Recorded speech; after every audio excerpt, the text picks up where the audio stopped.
Hello and welcome to coverage of Grand Prix Ottawa and Marshall Sutcliffe in the booth with Brian, David Marshall, and we're just about ready to head down to the feature match area where we have Steve Rubin playing against, called him the People's Champ a minute ago. He's the Canadian People's Champ, Alexander Hayne. Not only is a Pro Tour champion, but he's won 3 Grand Prix and 2 of them were here.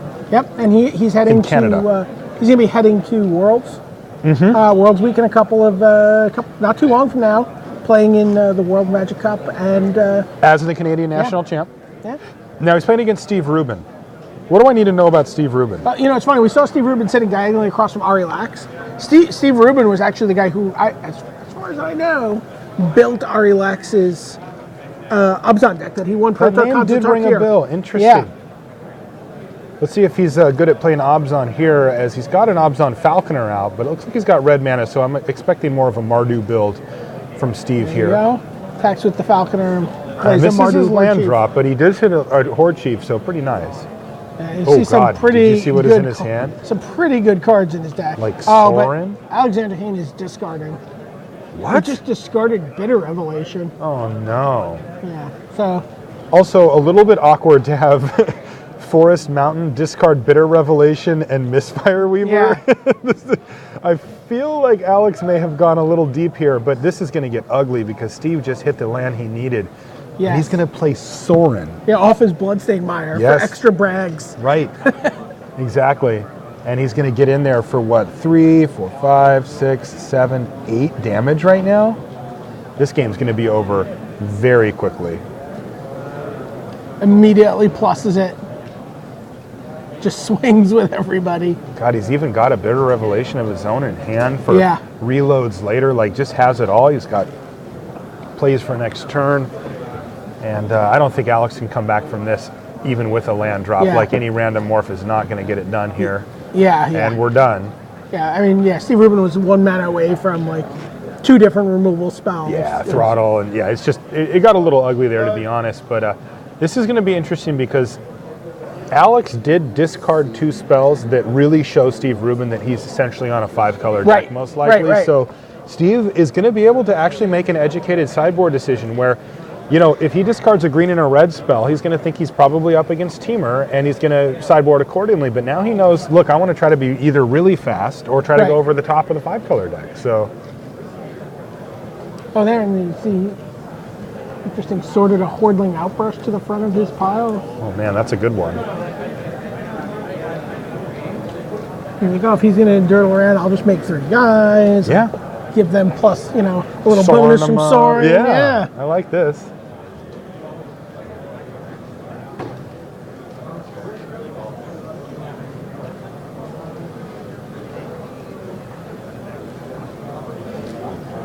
Yeah, that wasn't much of a game at all.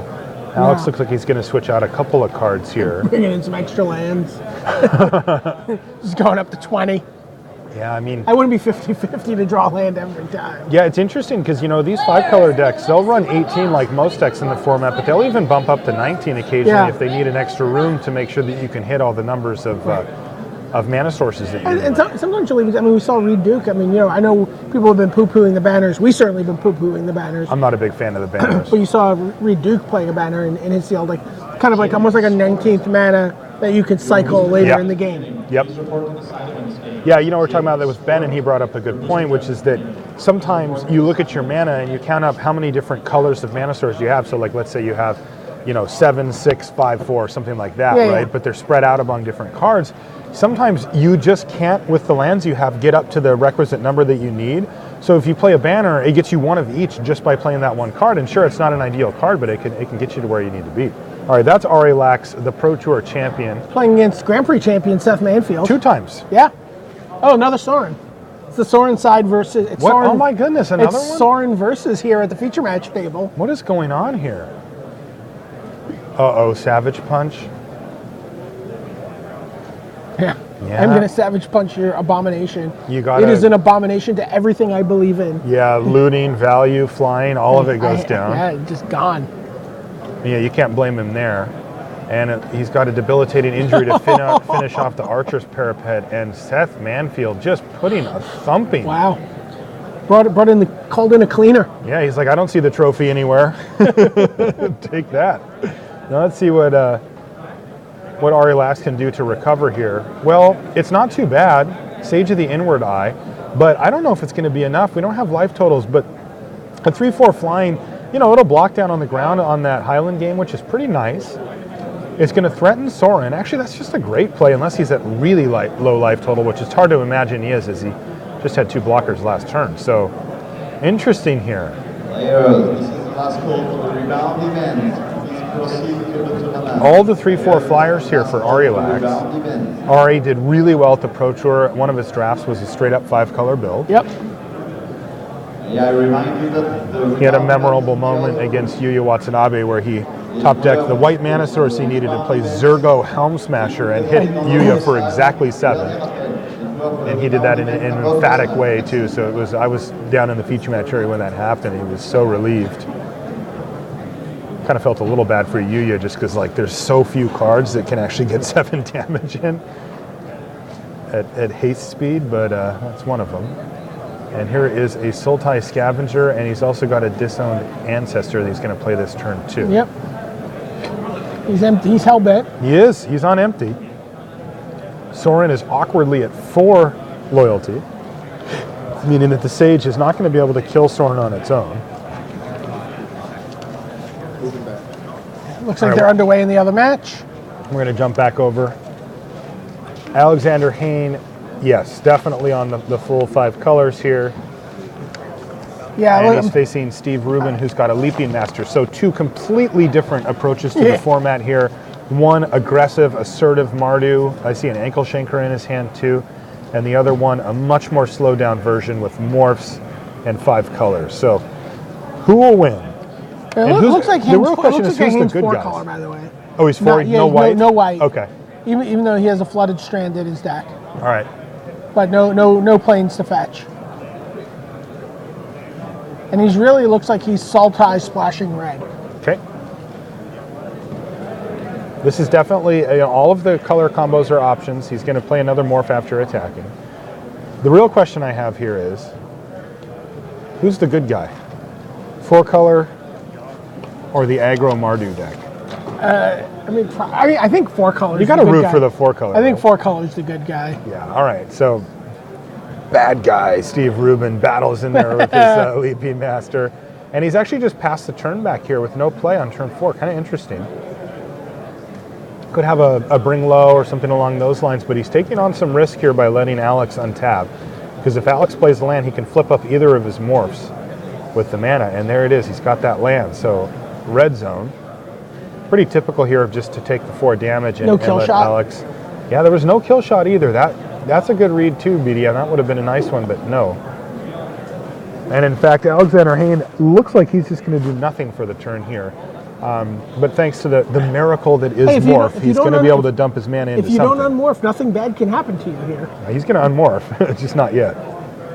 But it's true. You're right. Sticking all your mana into a morph in combat that you don't need to do. I don't have it in me to do that. It's too scary. Not sure why Steve pointed at the morph. Oh, well, that's why. He's got a Murderous Cut. He's going to kill the second morph played, which is fairly typical. Oh, but Misfire Weaver. Steve Rubin playing with fire. He saw that Misfire Weaver discarded by Alex Hayne in the first game, and he decided to risk it anyway, and he got punished for it here. Misfire Weaver is going to give the other morph hexproof and save it. So that's a huge tempo play for Alexander Hayne. Gets an 0 for 1 out of it. I think we're just going to see it get throttled here. Yep. Okay. What is this, a Rider? Ooh, it was a Mystic of the Hidden Way. Yeah. Yeah, that's pretty similar to the Misfire Weaver. Yeah. Alex still has to be considered ahead, though, as he's ahead in the damage races, up a card from that interaction, and is the first one since he was on the play this game to be able to start, rebuilding here. So, what's the play for Alex? Well, that's not too bad. An Alpine Grizzly. Does he have anything else? No. All right. Leaping Master is going to untap here. Thank you, Alex. He must have heard me. Not really. He's pretty far away. So it's like debilitating injury for the Oh, it's a flyer. Well, he's going to take down the flyer with it, thinking that the Leaping Master is going to be able to block the Grizzly if that's the plan that he wants to go for. He's going to play what I assume is a Ponyback Brigade face down. And ship it. Oh, he's got something. It's Crippling Chill. So tap down your morph. Draw a card. Interesting play to tap down the morph there. Yeah, you tap down the morph or you tap down the... Well, I mean, it depends on what Alex's plan is, but if he wants to attack with the Alpine Grizzly, you'd think he'd rather trade it for the morph if the trade was going to happen. Because this trade is kind of easy for Steve Rubin. But Dragon Scale Boon is going to throw a monkey wrench in those plans, and that's going to get Alex some extra damage in as well because of the 1 toughness instead of the 2 toughness from the morph. So pretty nice play there from Alex. It's going to get in for 5 damage there and have a nice big blocker to get in the way of the morph whenever it decides to untap eventually. Steve Rubin's at 10 life. All right. He draws another Alpine Grizzly. He's got Dead Drop in his hand, BDM. Ooh, I like it. Yeah, it's not time though. He's waiting. Oh, Is it Pinewalker? No, right? Is that it can't be Pinewalker. Yeah, so it's there may never be time though now. well, I don't know. This is interesting because none of these, even all 3 of them blocking on the Alpine Grizzly isn't enough to kill it. So he might just chump block with one of them. And that's what he does. Will Lorenz to the... And here's the second Alpine Grizzly. So Steve Rubin has bought himself a lot of time here for sure. This is a dead drop, is it? Oh my goodness. What a huge play for Steve Rubin. It even gets him in there for 4.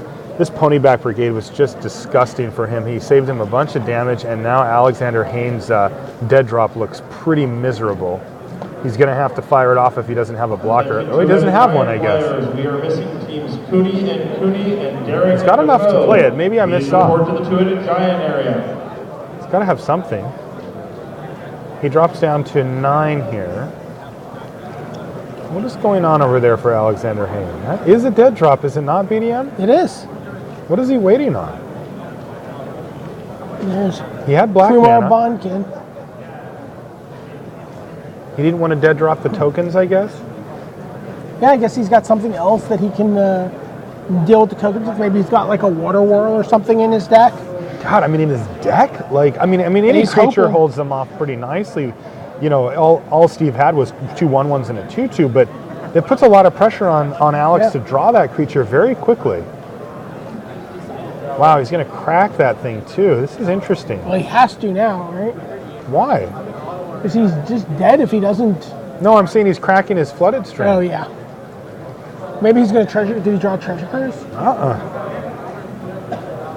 Maybe he has a couple of them floating around and he's trying to set up for that, but his life total is becoming very precious here. He's going to go to 1. Yes. I guess 1 is more than 0.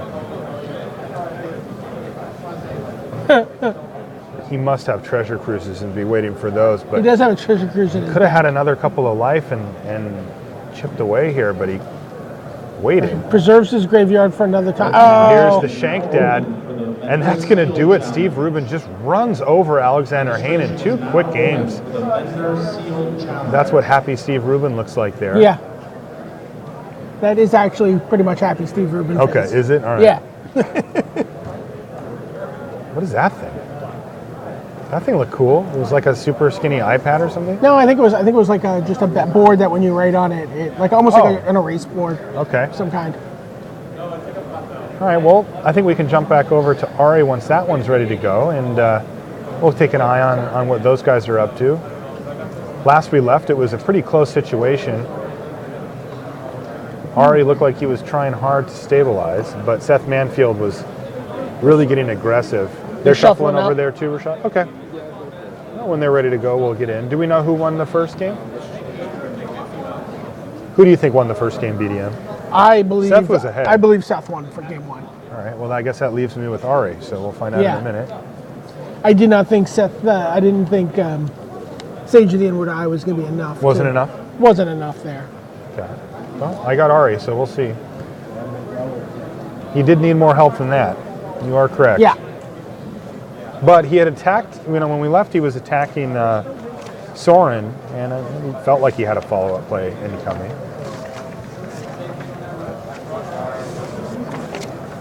Seth Manfield has won constructed and limited GPs in his life.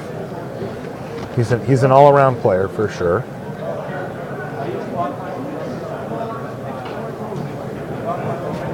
Looks like he's got a solid Obzon deck here. Ari has more non-basic lands than basics in his Oh, deck. wow. He's got Wow. 10 non-basics. He's got an 11th in his sideboard, but that's a Tomb of the Spirit Dragon. Oh, okay. But he's playing 10 non-basic lands, and he's playing 8 basics. Wow. Yeah, it looks like Seth did pick up that first game you got there, BDM.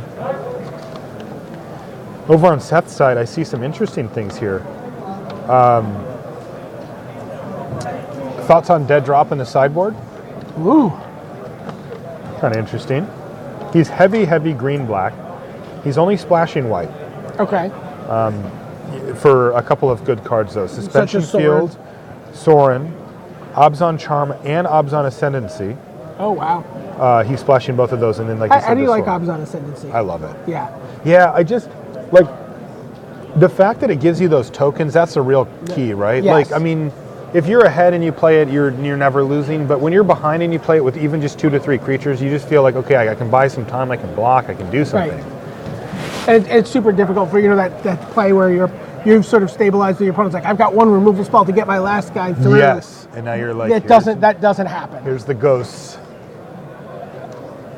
All right, let's see if Seth can finish a job or if Ari's going to force the game 3 here. Does Seth keep a 1-lander? Pardon? It's a 2-lander. Scoured Barons here for Seth Manfield. Ari Lax with the standard Swiftwater Cliffs Plains opener. Typicals. Oh, there was another land in the back. Okay. It looks like Seth's gonna have access to all his mana. What's his red for? He doesn't have any. I just looked. So he brought in, I guess. A Bloodfell Caves? Yeah, he did. He didn't start it. Right. So it looks like he's brought in something in red. Let's see if we can figure it out. He's got Active Treason, Tracker, Barrage, Bloodfire Mentor, Burnaway. Maybe a burn away. Could be Crater's Claws. Holy smokes. Yeah, and that could even be a case You got to where, figure he's brought in the where his Crater's opponents, Claws. his teammates, friends are like, "What are you, crazy? You got to get that Crater's Claw in there every game too." Yeah. Yep, totally could be that. He's also got a Rugged Highlands that he can use to splash it, so. Yeah. In comes a morph.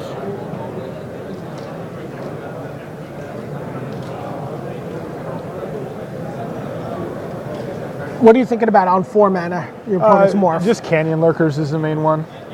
Yep. So instead, Sagu Archers and What was it? it was Sagu Archers for Lax? Ari, Okay. and just a Krumar Bondkin for Seth, and then Obzon Charm took Magic down. players in the Japanese. Was it Mardu Champions Charm? of Canada Oh, Mardu Charm, draft. yeah. The draft is being set up at table 6. All right, no 4th land there for Seth Manfield. And that's players. But he in does have a Japanese morph, so that's Kamigawa nice. draft. That's table 631 in the second room. All right, well, Ari's going to tap out to play a 3/3 Sultai Scavenger here and put himself back in the driver's seat as Seth Manfield misses land drops. I don't feel like you can say tapped out in that situation as long as there's still a card in the Monument Sentiment player. I feel like tapping out is all my mana, all my graveyard. Fair Your enough. event is about to begin. Please report to the side event stage.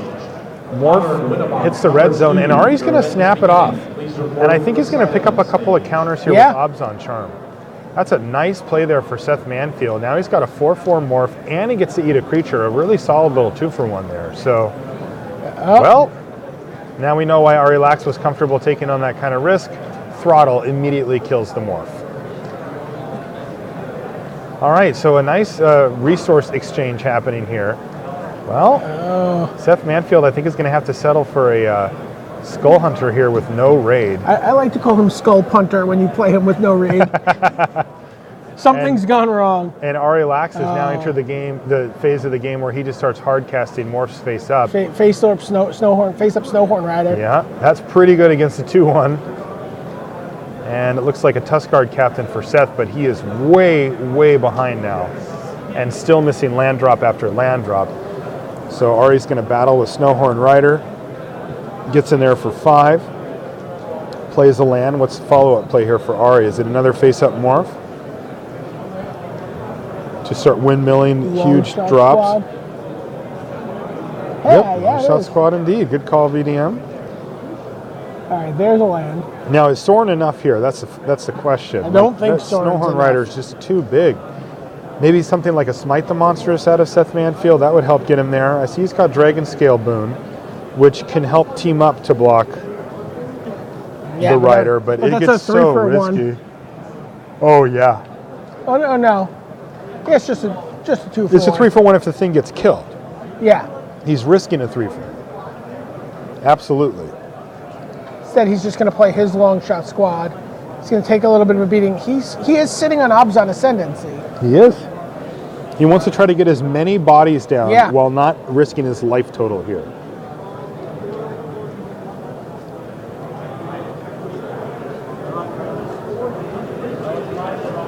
Ooh, even thinking about getting an attack in here. Ari's not going to block.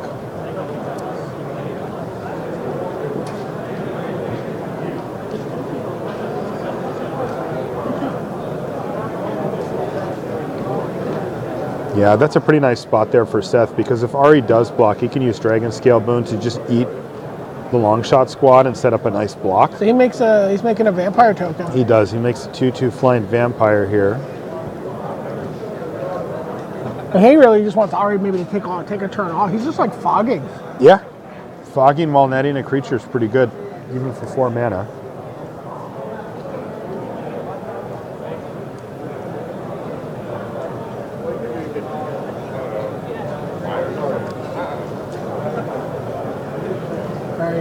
Long shot squad picks up. Ooh, and there's an Obzon Battle Priest, which is going to help swing the life totals firmly in Ari's favor, though. They're pretty close right now.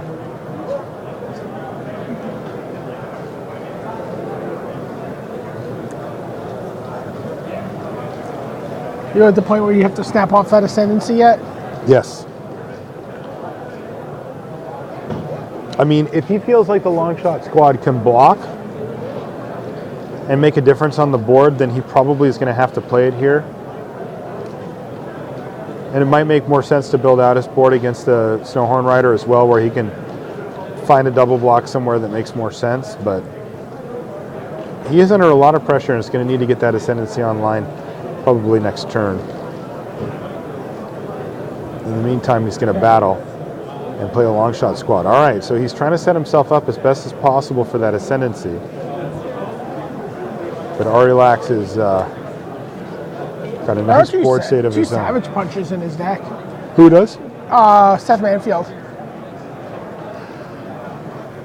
That would sort of start to really get, if he could go Ascendancy Savage Punch on 1 turn. Mm-hmm. I don't know that he has 2 green sources, though.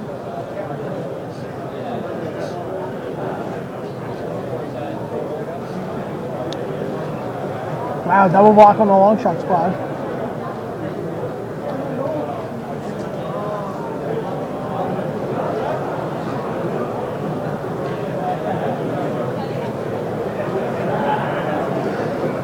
Orders his blockers. Oh, just get a trade. And put a counter on the Battle Priest. And there's dead drop off the top of Manfield, so that came in as well. And Ari Lax. Yeah, you might want to pick those up. It turns out missing land drops hasn't stopped Seth from being able to cast a whole bunch of spells. Disdainful stroke check. Yep. Nope. Negative. In they go. Wow, what a huge play for Manfield. It looks like he's actually going to be able to come back from being down significantly. I'm not sure. Dead drop's just always good. Come on. Just always good.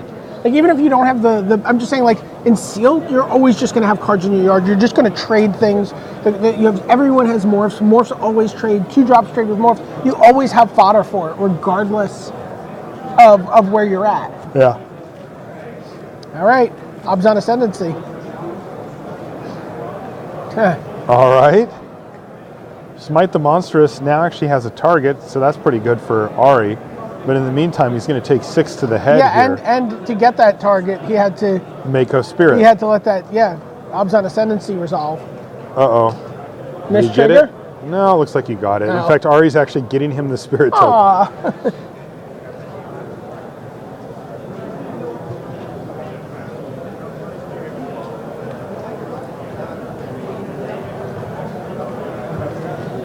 Huh. Wait a minute, so there's 3 Sorens in the feature match area in this round? Soren fight we have. Jeez. There are just 3 Sorens. Okay, so he gets a vampire out of the deal.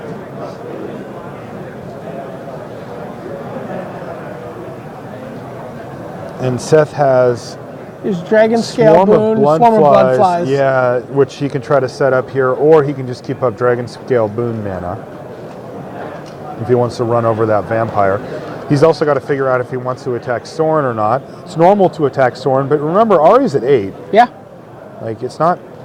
Yeah, Ari's really rooting He has to consider all of his Ari's options. really rooting for him to attack Soren here, right? Probably. It's kind of the same play we just saw. He's like, well, I want to fog and Yeah. get a guy. Maybe He also maybe can kill Ari if he's not careful, right? 3, 4, 5, 6, 7. And then with the Dragon Scale Boon, he gets it up to lethal. I think we're going to see the boon on the token here. Yeah.